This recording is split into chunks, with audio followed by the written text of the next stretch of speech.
नमस्कार दोस्तों, स्वागत है आप सभी का आपके अपने YouTube चैनल जीके जीएस का भंडारा पर। साथियों, आज की इस वीडियो में टॉप 30 जीके जीएस के एमसीक्यू प्रश्न लेकर के आया हूँ जो बार बार परीक्षाओं में पूछे जा रहे हैं और आने वाले समय में आप जिस भी एग्ज़ाम की तैयारी कर रहे हैं उनमें इस प्रश्नों के पूछे जाने की पूरी संभावना है। तो साथियों, आज के 30 प्रश्नों को करिएगा और साथ में हर एक प्रश्न का उत्तर कमेंट बॉक्स में देते चलना, जिससे आपका जो भी डाउट हो वो साथ के साथ क्लियर होता चला है। और वीडियो पूरी देखने के बाद आपको अपना स्कोर कमेंट बॉक्स में ज़रूर शेयर करना और बताना है कि आपने हमारे इस प्रैक्टिस सेट में कितने प्रश्न हैं जो सही किए हैं। तो इन्हीं सब बातों को ध्यान में रखते हुए शुरू करते हैं आज का अपना टॉप 30 जीके जीएस एमसीक्यू प्रश्नों का प्रैक्टिस सेट। तो पहला क्वेश्चन है आपके सामने की प्रधान मध्याह्न रेखा कहाँ से गुजरती है। तो कहाँ से गुजरती है प्रधान मध्याह्न रेखा? तो ये गुजरती है इंग्लैंड से। कहाँ से? इंग्लैंड से गुजरती है। ऑप्शन नंबर बी इसका राइट आंसर हो जाएगा। पश्चिमी घाट पर्वत का दूसरा नाम क्या है? तो क्या है पश्चिमी घाट पर्वत का दूसरा नाम? तो इसका दूसरा नाम है सह्याद्री पर्वत। कौन सा? सह्याद्री है। ऑप्शन नंबर डी इसका राइट आंसर हो जाएगा। अगला प्रश्न है तीसरा आपके सामने कि सर्वप्रथम सूती वस्त्र उद्योग की स्थापना कब हुई? तो कब हुई थी सर्वप्रथम सूती वस्त्र उद्योग की स्थापना? तो इसकी स्थापना हुई थी 1854 में। ऑप्शन नंबर बी इसका राइट आंसर हो जाएगा। डच कहाँ के निवासी थे? तो कौन से देश के निवासी थे डच? तो ये थे हॉलैंड। कहाँ के? हॉलैंड के रहने वाले थे डच। ऑप्शन नंबर ए इसका राइट आंसर हो जाएगा। अगला प्रश्न है आपके सामने कि राष्ट्रीय फिल्म अभिलेखागार कहाँ स्थित है? तो कहाँ पर स्थित है राष्ट्रीय फिल्म अभिलेखागार? तो ये स्थित है पुणे में। कहाँ पर है? पुणे में ये स्थित है। ऑप्शन नंबर डी इसका राइट आंसर हो जाएगा। सुमात्रा द्वीप कहाँ पर स्थित है? तो कौन से देश में स्थित है सुमात्रा द्वीप? ये आपको बताना है। तो सुमात्रा द्वीप स्थित है इंडोनेशिया में। कहाँ पर है? ये इंडोनेशिया में है। ऑप्शन नंबर सी इसका राइट आंसर हो जाएगा। इंटरनल इंडिया के लेखक कौन हैं? तो कौन है इंटरनल इंडिया पुस्तक के लेखक? तो इसकी लेखिका हैं इंदिरा गांधी। कौन सी? इंदिरा गांधी हैं। ऑप्शन नंबर ए इसका राइट आंसर हो जाएगा। अगला प्रश्न है आपके सामने कि सर्वाधिक प्रोटीन किस में पाया जाता है? तो किस में पाया जाता है सर्वाधिक प्रोटीन? ये आपको बताना है। तो ये पाया जाता है सोयाबीन में। किस में? सोयाबीन में पाया जाता है सर्वाधिक प्रोटीन। ऑप्शन नंबर सी इसका राइट आंसर हो जाएगा। जल स्वराज परियोजना किस राज्य में चलाई जा रही है? तो कौन से राज्य में चलाई जा रही है जल स्वराज परियोजना? तो ये चलाई जा रही है महाराष्ट्र में। कहाँ पर? ये महाराष्ट्र राज्य में चलाई जा रही है। ऑप्शन नंबर ए इसका राइट आंसर हो जाएगा। भारत में रबड़ का सबसे बड़ा उत्पादक राज्य कौन है? तो कौन सा है भारत में रबड़ का सबसे बड़ा उत्पादक राज्य? तो ये है केरल। कौन सा है? केरल है। ऑप्शन नंबर बी इसका राइट आंसर हो जाएगा।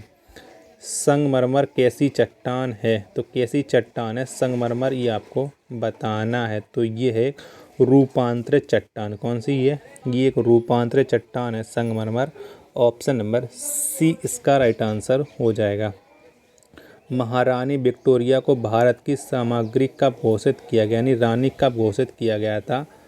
तो ये घोषित किया गया था 1870 में। कब? 1870 में महारानी विक्टोरिया को भारत की रानी। ऑप्शन नंबर बी इसका राइट आंसर हो जाएगा। कितने वर्षों तक लगातार बाहर रहने पर नागरिकता खत्म हो जाती है? कितने वर्षों में हो जाती है? तो ये हो जाती है 7 वर्षों तक लगातार बाहर रहने से नागरिकता खत्म हो जाती है। ऑप्शन नंबर बी इसका राइट आंसर हो जाएगा। अगला प्रश्न है आपके सामने कि भारत रत्न सम्मान देने की शुरुआत कब से हुई? तो कब से हुई थी भारत रत्न देने की शुरुआत? तो ये शुरुआत हुई थी 1954 से। कब से? 1954 से। ऑप्शन नंबर सी इसका राइट आंसर हो जाएगा। एक्यूपंक्चर सबसे अधिक कहाँ प्रचलित है? तो कहाँ पर ये प्रचलित है एक्यूपंक्चर? तो ये सबसे अधिक प्रचलित है चीन में। कहाँ पर? चीन में। ऑप्शन नंबर सी इसका राइट आंसर हो जाएगा। अगला प्रश्न है आपके सामने कि हावे सर्व कर किस पर लगाया जाता है। तो किस पर लगाया जाता है हावे सर्व कर, तो ये लगाया जाता है सिंचाई पर। किस पर? सिंचाई पर। ऑप्शन नंबर सी इसका राइट आंसर हो जाएगा। ग्रीनलैंड किसके अधिकार क्षेत्र में है। तो किसके अधिकार क्षेत्र में है ग्रीनलैंड, ये आपको बताना है। तो ये है डेनमार्क। किसके? डेनमार्क के अधिकार क्षेत्र में है ग्रीनलैंड। ऑप्शन नंबर ए इसका राइट आंसर हो जाएगा। अरब सागर में गिरने वाली देश की सबसे बड़ी नदी कौन है। तो कौन सी है देश की सबसे बड़ी नदी जो अरब सागर में गिरती है। तो ये है नर्मदा नदी। कौन सी? नर्मदा नदी है अरब सागर में गिरने वाली देश की सबसे बड़ी नदी। ऑप्शन नंबर डी इसका राइट आंसर हो जाएगा। अगला प्रश्न है आपके सामने कि मालाबार तट किसके तटीय मैदान को कहा जाता है। तो किसके तटीय मैदान को कहा जाता है मालाबार तट। तो ये कहा जाता है केरल के। किसके? केरल के तटीय मैदान को। ऑप्शन नंबर बी इसका राइट आंसर हो जाएगा। अगला प्रश्न है आपके सामने कि आकाश का नीला रंग किस मंडल में मिलता है। तो कौन से मंडल मिलता है आकाश का नीला रंग। तो ये मिलता है आयन मंडल में। कौन से? आयन मंडल मिलता है आकाश का नीला रंग। ऑप्शन नंबर सी इसका राइट आंसर हो जाएगा। अगला प्रश्न है आपके सामने किसके परिक्रमण के कारण पृथ्वी पर ऋतु परिवर्तन होता है। तो किसके परिक्रमण के कारण होता है पृथ्वी पर ऋतु परिवर्तन। तो ये होता है पृथ्वी के परिक्रमण के कारण। ऑप्शन नंबर बी इसका राइट आंसर हो जाएगा। अगला प्रश्न है आपके सामने कि पौधे नाइट्रोजन को किस रूप में प्रयोग करते हैं। तो कौन से रूप में प्रयोग करते हैं पौधे नाइट्रोजन को। तो ये करते हैं नाइट्रेट के रूप में। किसके? नाइट्रेट के रूप में प्रयोग करते हैं पौधे नाइट्रोजन को। ऑप्शन नंबर बी इसका राइट आंसर हो जाएगा।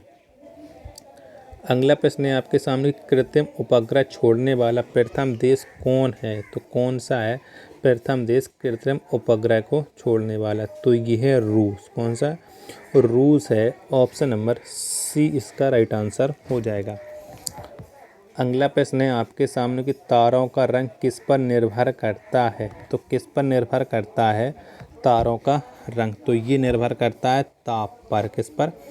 ताप पर निर्भर करता है तारों का रंग। ऑप्शन नंबर बी इसका राइट आंसर हो जाएगा। कौन सा विटामिन जंतुओं में अपने आप बनता है। तो कौन सा विटामिन है जो जंतुओं में अपने आप बनता है। तो ये बनता है विटामिन B12। कौन सा? विटामिन B12 ये जंतुओं में अपने आप बनता है। ऑप्शन नंबर सी इसका राइट आंसर हो जाएगा। नेक्स्ट प्रश्न है आपके सामने कि प्रिंस ऑफ वेल्स भारत में पहली बार कब आए थे। तो कब आए थे प्रिंस ऑफ वेल्स भारत में पहली बार। तो ये भारत में पहली बार आए थे 1921 में। कब? 1921 में आए थे प्रिंस ऑफ वेल्स भारत में पहली बार। ऑप्शन नंबर बी इसका राइट आंसर हो जाएगा। अगला प्रश्न है आपके सामने कि भारत का आर्थिक इतिहास पुस्तक किसने लिखा है। तो किसने लिखा है भारत का आर्थिक इतिहास पुस्तक। तो ये लिखा है R.C. दत्त ने। किसने? R.C. दत्त ने। ऑप्शन नंबर सी इसका राइट आंसर हो जाएगा। अगला प्रश्न है आपके सामने कि तीन कठिया व्यवस्था का संबंध किस आंदोलन से है। तो किस आंदोलन से है तीन कठिया व्यवस्था का संबंध। तो इसका संबंध है चंपारण आंदोलन से। किससे? चंपारण आंदोलन से है तीन कठिया व्यवस्था का संबंध। ऑप्शन नंबर सी इसका राइट आंसर हो जाएगा। अगला प्रश्न है आपके सामने इंडियन अनरेस्ट के लेखक कौन है। तो कौन है इंडियन अनरेस्ट पुस्तक के लेखक। तो इसके लेखक हैं वैलेंटाइन रोल। कौन से हैं? वैलेंटाइन रोल हैं। ऑप्शन नंबर डी इसका राइट आंसर हो जाएगा। चौसा का युद्ध किस नदी के किनारे हुआ था। तो कौन सी नदी के किनारे हुआ था चौसा का युद्ध, ये आपको बताना है। तो ये हुआ था कर्मनाशा नदी के तट पर चौसा का युद्ध। ऑप्शन नंबर सी इसका राइट आंसर हो जाएगा। तो आपको 30 प्रश्न करा चुका हूँ जो टॉप 30 MCQ है जो बार बार परीक्षा में पूछे जाते हैं और ये प्रश्न आपके परीक्षा में पूछे जाने की पूरी संभावना है। तो आपको बताना है कि आपने हमारे इन टॉप 30 जीके जीएस के एमसीक्यू में से कितने प्रश्न सही किए। आपको अपना स्कोर ईमानदारी के साथ कमेंट बॉक्स में शेयर करना और बताना है आपको ये वीडियो कैसी लगी। वीडियो पसंद आए तो वीडियो को लाइक, कमेंट, चैनल को सब्सक्राइब करना ना भूलें। मिलते हैं अपन नेक्स्ट वीडियो में, तब तक के लिए धन्यवाद। जय हिंद मेरे प्यारे साथियों।